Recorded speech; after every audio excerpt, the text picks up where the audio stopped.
क्या आपने कभी सोचा है कि जब जीवन में सब कुछ छिन जाए तब क्या विश्वास भी टूट जाता है या वही विश्वास आपकी आखिरी शक्ति बन जाता है?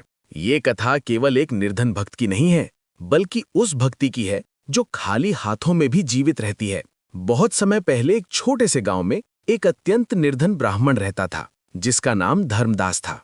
उसके पास न धन था, न भूमि, न कोई सहारा। उसका घर मिट्टी की दीवारों और टूटी छत से बना था, जहां बरसात में पानी टपकता था और सर्द रातों में ठंडी हवा भीतर तक आ जाती थी। कई दिन ऐसे बीत जाते जब धर्मदास भूखा सो जाता था, पर उसके मुख पर कभी शिकायत नहीं दिखती थी। हर सुबह सूरज निकलने से पहले वो उठता, अपने घर के एक कोने में बैठकर दोनों हाथ जोड़ता और भगवान विष्णु का स्मरण करता। वो कहता था कि हे नारायण, मेरे पास देने को कुछ नहीं है, न फूल, न फल, न दीप, पर मेरा विश्वास आज भी पूरा आपका है। गांव वाले उसकी इस भक्ति पर हंसते थे और कहते थे कि जिसके पास स्वयं खाने को नहीं, वो भगवान को क्या देगा। पर धर्मदास चुप रहता था, क्योंकि वो जानता था कि भक्ति शब्दों से नहीं बल्कि हृदय से बोली जाती है। समय बीतता गया और निर्धनता और गहरी होती चली गई।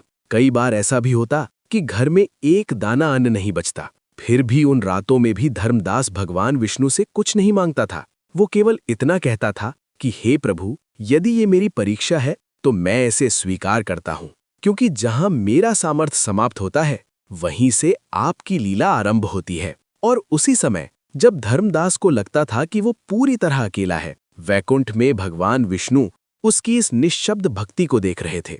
न कोई घोषणा थी, न कोई संकेत, बस मौन में टिकी एक दिव्य दृष्टि ये तय कर रही थी कि ये कथा अभी समाप्त नहीं हुई है। ये तो ईश्वर की परीक्षा का केवल पहला चरण है, और आने वाले समय में वही निर्धन भक्त ऐसा अर्पण करेगा जो पूरे गांव को सोचने पर मजबूर कर देगा। समय धीरे धीरे आगे बढ़ता गया और अंततः वह पुण्य दिवस आ पहुंचा जब पूरे गांव में विशाल यज्ञ और महादान का आयोजन हुआ। भोर होते ही ढोल नगाड़ों की गूंज चारों दिशाओं में फैलने लगी। मंदिर के शिखर फूलों की मालाओं और दीपों की पंक्तियों से चमक उठे और धूप अगरबत्ती की सुगंध से वातावरण पवित्र हो गया। दूर दूर से धनी और प्रतिष्ठित लोग आए, कोई सोने चांदी की थालियां लेकर, कोई अन्न के भंडार, तो कोई बहुमूल्य वस्त्रों के ढेर अर्पित करने लगा। लोग एक दूसरे के दान को देखकर गर्व से मुस्कुरा रहे थे और पूरा वातावरण वैभव और अहंकार से भरा हुआ था। उसी भीड़ के कोने में धर्मदास भी खड़ा था, नंगे पांव, झुके हुए सिर के साथ। उसके हाथ खाली थे और मन में गहरा संकोच था, क्योंकि उसके पास अर्पण करने के लिए कुछ भी नहीं था। उसके घर में केवल एक सूखा चावल का दाना बचा था, जिसे उसने पूरे दिन हथेली में संभाल कर रखा था, मानो वही उसका सबसे बड़ा धन हो। जब लोगों की दृष्टि उस पर पड़ी तो कुछ ने उपहास में हंसते हुए कहा कि इतने बड़े यज्ञ में ये निर्धन क्या देगा, तो कुछ ने उसे पीछे हटने का संकेत किया। पर धर्मदास ने किसी की बात नहीं सुनी। उसने न किसी की ओर देखा और न कोई उत्तर दिया। वह धीरे धीरे मंदिर के सम्मुख पहुंचा, सिर झुकाया और मन ही मन भगवान विष्णु से विनती की, हे प्रभु, मेरे पास देने को यही एक दाना है, यही मेरी पूरी संपत्ति है, यही मेरा सर्वस्व है। उसके हाथ कांप रहे थे, आंखें नम थीं और हृदय भक्ति से भर आया था। उसने वह एकमात्र चावल का दाना भगवान के चरणों में अर्पित किया और बिना किसी अपेक्षा के चुपचाप पीछे हट गया।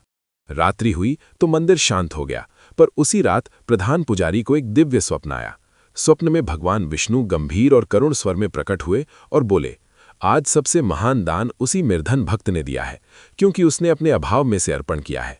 जहां दिखावा नहीं, केवल शुद्ध भाव होता है, वहीं मैं स्वयं उपस्थित होता हूं।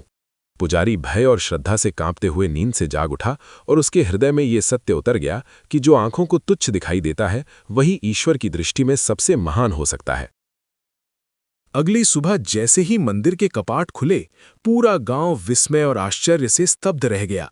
जिस स्थान पर धर्मदास ने पिछली संध्या वो सूखा चावल का दाना अर्पित किया था, वहां अब अद्भुत और अलौकिक दिव्य प्रकाश फैल रहा था। वो साधारण सा दाना स्वर्ण के समान चमक रहा था, मानो उसमें स्वयं भगवान विष्णु की करुणा और कृपा समा गई हो। मंदिर का गर्भगृह किसी दिव्य तेज से आलोकित था और वहां उपस्थित प्रत्येक व्यक्ति का हृदय अनायास ही श्रद्धा से भर उठा। ये दृश्य देखकर पुजारी ने सभी गांव वालों को बुलाया और भारी भाव से उन्हें बताया कि रात्रि में उन्हें स्वप्न में भगवान विष्णु के दर्शन हुए थे। स्वप्न में प्रभु ने गंभीर और शांत स्वर में कहा था कि जिस निर्धन भक्त का लोग उपहास कर रहे थे वही उन्हें सबसे अधिक प्रिय है, क्योंकि उसने दिखावे से नहीं अपने अभाव में से अर्पण किया और उसका भाव पूर्णतः निष्कलंक था। ये वाणी सुनते ही गांव वालों के हृदय लज्जा और पश्चाताप से भर गए। जिन लोगों ने कभी धर्मदास का उपहास किया था वे अब उसकी दृष्टि से भी आंखें नहीं मिला पा रहे थे। वे सब उसके चरणों में बैठ गए और उससे भक्ति का रहस्य पूछने लगे। पर धर्मदास का स्वर आज भी उतना ही शांत और विनम्र था। उसने नम आंखों से कहा कि प्रभु ने उसे धन या वैभव नहीं दिया, बल्कि ये अमूल्य विश्वास दिया है कि वे हर परिस्थिति में उसके साथ हैं। समय बीतता गया।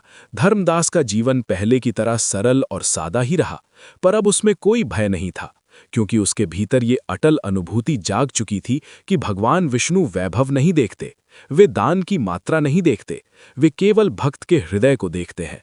और जहां भाव शुद्ध होता है, अहंकार नहीं बल्कि समर्पण होता है, वहीं ईश्वर स्वयं प्रकट होते हैं। और इसी अनुभूति के साथ ये दिव्य कथा हमें ये सिखाकर पूर्ण होती है कि भगवान विष्णु वैभव, आडंबर या दान की मात्रा नहीं देखते, वे केवल भक्त के हृदय की पवित्रता और भाव की सच्चाई देखते हैं।